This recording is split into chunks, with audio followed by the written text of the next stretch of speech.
নমস্কার বন্ধুরা, এই মুহূর্তে আবহাওয়া নিয়ে সবথেকে বড় আপডেট। ঝেঁপে বৃষ্টি, জেলায় জেলায় কালবৈশাখী তাণ্ডব, হলুদ সতর্কতা। তো সুপ্রিয় দর্শক, কোন কোন জেলায় চলছে তাণ্ডব বিস্তারিত জানিয়ে দেবো আজকের এই ভিডিওটির মাধ্যমে। ভিডিওটি সম্পূর্ণ দেখবেন, ভালো লাগলে লাইক করবেন, চ্যানেলে নতুন হয়ে থাকলে চ্যানেলটাকেও সাবস্ক্রাইব করে আমাদের সাথে থাকবেন। বৈশাখের শুরুতেই গরমে নাজেহাল রাজ্যবাসী। নির্বাচনী উত্তাপে সঙ্গে পাল্লা দিয়ে বাড়ছে সূর্যের তেজ। তবে এই আবহাওয়া কিছুটা স্বস্তি খবর শোনালো হাওয়া অফিস।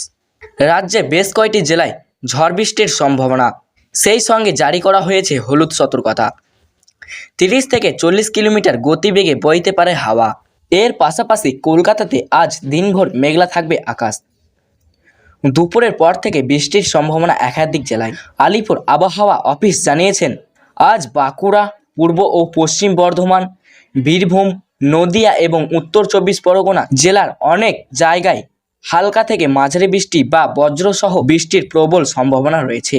আলিপুর আবহাওয়া অফিস জানিয়েছেন, আজ বাঁকুড়া, পূর্ব ও পশ্চিম বর্ধমান, বীরভূম, নদিয়া এবং উত্তর 24 পরগনা জেলার অনেক জায়গায় হালকা থেকে মাঝারি বৃষ্টি বা বজ্রবিদ্যুৎ সহ বৃষ্টির প্রবল সম্ভাবনা রয়েছে। পাশাপাশি এই জেলাগুলির 2-1 জায়গায় ঘন্টায় 50 থেকে 60 কিমি বেগে ঝড়ো হওয়ার পূর্বাভাস রয়েছে।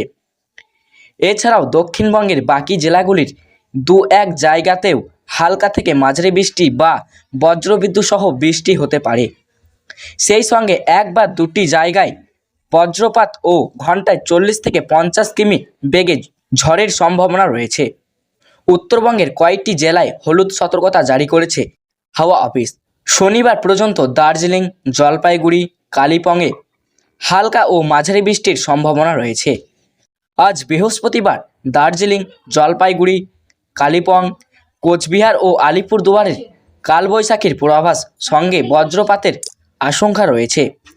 ঘন্টায় 30 থেকে 40 কিমি বেগে এখানে ঝড়ো হাওয়া বইতে পারে। আলিপুর হাওয়া অফিসের তরফে এই জেলাগুলিতে হলুদ সতর্কতা জারি করা হয়েছে। অন্যদিকে দক্ষিণবঙ্গের পুরুলিয়া, বাঁকুড়া, পশ্চিম বর্ধমান, ঝাড়গ্রাম ও পশ্চিম মেদিনীপুরের 2-1 জায়গায় গরম ও আর্দ্রতা আবহাওয়ার পূর্বাভাস রয়েছে। পাশাপাশি আগামী দিনে দক্ষিণবঙ্গের সমস্ত জেলায় 2-1 জায়গায় হালকা থেকে মাঝারি বৃষ্টি বা বজ্রবিদ্যুৎ সহ বৃষ্টি হতে পারে। সেই সঙ্গে 1 বা 2 জায়গায় বজ্রপাত এবং ঘন্টায় 30 থেকে 40 কিমি বেগে দমকা হাওয়ার সহ ঝড়ের সম্ভাবনা প্রবল। আলিপুর আবহাওয়া দপ্তরের পূর্বাভাস অনুযায়ী আগামী 3 দিনে দক্ষিণবঙ্গে তাপমাত্রা 2 থেকে 3 ডিগ্রি সেলসিয়াস পর্যন্ত বাড়তে পারে, ফলে গরম ও অস্তিত্ব আবহাওয়া বাড়বে। তো সুপ্রিয় দর্শক, আজকে ছিল এই পর্যন্তই আবহাওয়ার লেটেস্ট আপডেট। ভালো লাগলে লাইক করবেন এবং চ্যানেলে নতুন হয়ে থাকলে চ্যানেলটাকেও সাবস্ক্রাইব করবেন। আর এই ধরনের লেটেস্ট আপডেট পেতে স্কাই রিপোর্ট চ্যানেলটিকে নজর রাখবেন।